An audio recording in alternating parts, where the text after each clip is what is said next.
Always kind of Justin Snaith to come and join us about his runners on this Wednesday. Thanks so much for your time. Big fields, tricky cards, so we appreciate any direction we'll get. Let's start off in race number 1. We've got 2 runners. Let's start with the first time. A match that well-bred. What are the expectations? I think you're going to have to put her into most bets.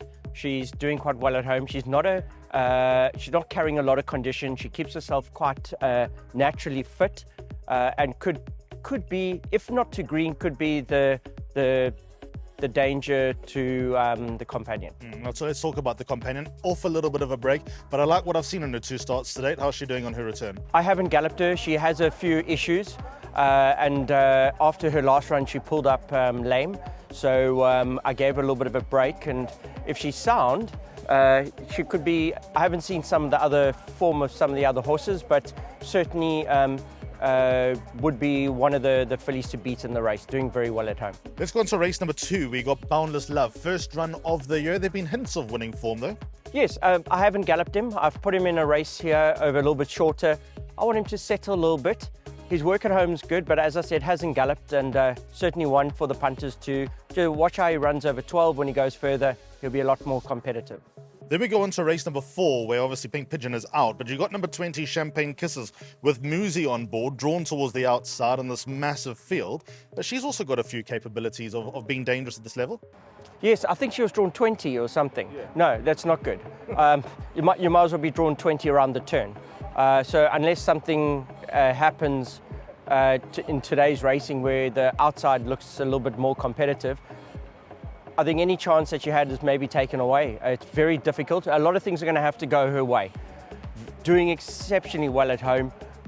I was really hoping for a big run here. But, you know, to have a bet on a horse over drawn 20, it does make it a bit tougher. So I wouldn't leave her out. But let's hope Musi can. Musi's riding the top of his game at the moment, and let's hope he can do some magic here. Using Musi and Fortune these days. Let's go on to race number 5. 2 runners, 2 very interesting runners. Let's start with the well-bred Beach Queen. Her career best last time. Can she confirm that for? Drew wide here. She's a filly that nowadays we don't really run in the soft anymore if it's raining, but certainly a filly that is. One that will enjoy the winter. Draw is going to be a bit of an issue. Another one for punters just to keep an eye on. You know, if she runs a big race here, I'll probably take her to the Eastern Cape or something like that, and I do think she'll go very close in her next start. Same race, another maiden, but I've got an inkling that Hay Fever is going to run nicely here. I would have preferred a mile or 1800.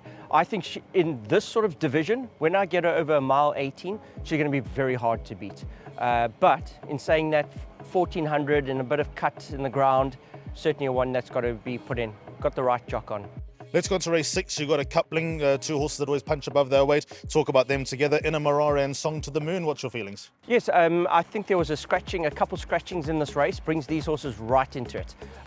Certainly going to, I think with the scratchings, big runners, both of them. Song to the Moon runs fresh, so I think that's fine. Inna Marara last time, he runs a good and a bad race, doing exceptionally well at home, so both have got to go into everything. Another coupling in race 7, but let's talk about them individually. Bella Vista, where's she at? Because I think not many horses have you stumped. She might be one of them. Yeah, look, with her pedigree, black type was the main aim with her, and I managed to secure that. And I think judging on this run, she is coming to a part where it's time for stud. She's incredibly valuable. We saw what her brother went for at the national sales, and I think we're very close to sending her off back to Fastfontein. And then same race, Pocket Doll. She's not ready for stud yet. She's got good days to come. Yes, look, it's Bella Vista. If she feels like running, she can win a race like this to get back onto her. But Pocket Doll in these conditions is thriving.